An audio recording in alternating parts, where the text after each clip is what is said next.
বল্টু, দেখো তো তোমাকে কোন মেয়ে ফোন দিছে। আরে মা, এটা তো মেয়ে নয়, এটা আমার বন্ধু বল্টু। আরে বল্টু, বল্টুর কথায় তো এরকম লাগতেছে না, মেয়ে মানুষের মতো কথা লাগতেছে। আরে না না না না, এটা বল্টুই। কি, আমার কণ্ঠ মেয়ে মানুষের মতো লাগতেছে?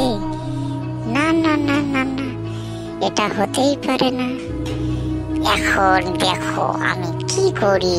এখন আমার শুরু হয়ে যাবে রেভেন্স। এই মেয়ে কণ্ঠ দিয়ে আমি অনেক কিছু করব। হ্যালো বাবু সোনা, কেমন আছো তুমি?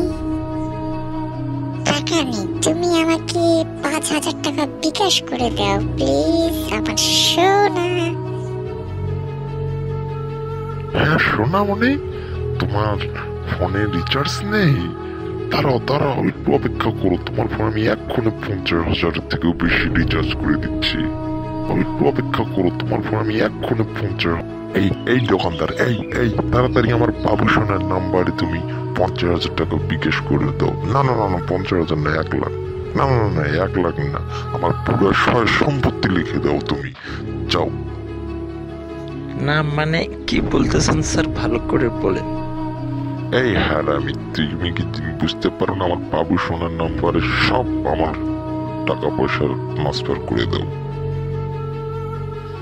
হ্যালো বাবু সোনা, কোথায় বাবু সোনা? যে নাম্বারটিতে কল করেছেন তা এই মুহূর্তে ব্যস্ত আছে।